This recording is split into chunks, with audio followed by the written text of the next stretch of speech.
So talk about the strategy, making that big move at about 1K and kind of how the race played out for you. Yeah, I was planning to just stay for like the first mile with everyone, but then I felt good and I decided to. I got really boxed at the start and I got like tripped a few times, so I was like getting annoyed, and then I just decided I was gonna go because I know I don't have as good of a kick as Katelyn. But when you realized you were starting to build that lead, what was your strategy, recognizing most of the race you're gonna be by yourself? Just go for it, honestly. That was my strategy. Was that the plan from day one? Did you think you would be by yourself for much of the race? I kind of figured that she wouldn't go with me, but I didn't know. I thought maybe she would, but yeah. I knew I had to get at least a lead to have a chance.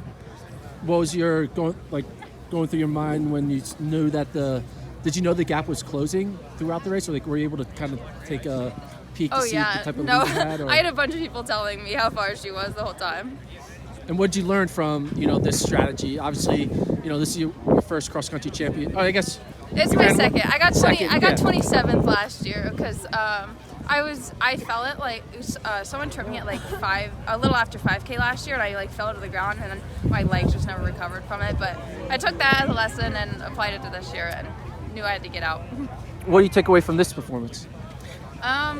Just keep on training, work on my kick, and work on hills more. I didn't have a ton of training on hills. But why do you think so many people beat the course record today? I think Did 16 they? or 17. I have no idea what I ran. Tuohy beat it by 30 seconds. Oh my, yeah, So- that's You're incredible. only a couple seconds behind. Yeah. So No, she's amazing. I respect her so much. She's incredible runner.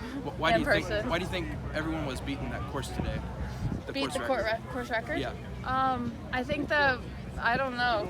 The NCAA is just getting more competitive, I guess. how do you feel about second place, the result? I'm proud of myself. I know that I gave my all, and I have more left. I'm only a sophomore eligibility-wise, and only 20 years old, so got a long way to go. Yeah. It looked early in the race, there was one or two places where you might not have hit the tangents. Was that something you noticed, Okay. or was that a regret? My coach keeps telling me this. I never run the tangents on any race. I don't really know what the tangents are. I don't know how to tell what they are, so I always just follow the cart, and so I always end up running more than I should be, but it is what it is. Was there anything different about this race compared to like SECs or any of the other cross-country races you ran? Yeah, I've never run in this cold in my life. I ran with no socks on. I could not feel my feet the entire time. I was like gripping my hand warmers the whole time. I was like just trying to stay warm. I was like, just pretend you're in Florida. Cold is a mindset, The hills too. I have not run a race with this many hills. So the time was definitely slower. I don't know what the time was, but it was slower than the rest of my races. But What did Coach Selinsky say to you before the race game plan was? compete, give your all. I think you were the last one to come through the cool down area and everything. What were you doing between, I guess, the end of the race and getting to here? I had to go to the ESPN and do an interview with Anderson, and then I was putting on my double pairs of pants and trying to warm up. Yeah. What goes through your mind when Katelyn came up and was making the pass on you? What are you thinking in that moment? Okay, so for some reason I thought that after that last hill I thought that there was 800 meters to go, but then I was like, oh my gosh, that's the finish line, and then I didn't process it quick enough, and I was just like, I know I can't go catch her. But if you had thought there was 200 to go, you think you would have answered? Oh yeah, I would have kicked earlier, but I thought that there was 800 left to go. I didn't realize it was so close. Parker, are you? Do you consider yourself like low mileage for an elite runner? Like, you're supposedly have a training that's unlike some of your peers.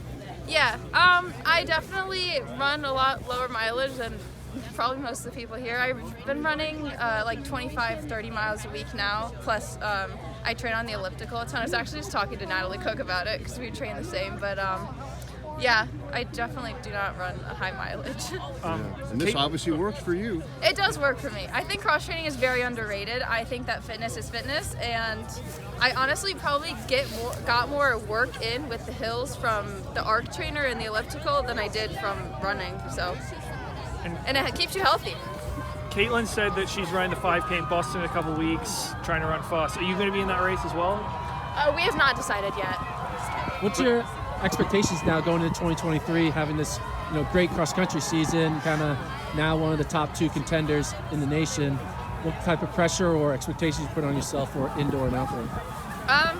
I'm I'm just gonna keep on training, keep doing what Slinsky says, try my best, and just go out there and keep competing. And no woman in the NCAA history has broken 15 minutes in 5K. Is that a goal of yours for this next season? I'm just gonna do whatever I'm capable of. I'm just gonna try my best. All right. Thank you for the time, Parker. Congratulations. Thank you. Thanks, Thank Parker. you. Hey, thanks so much.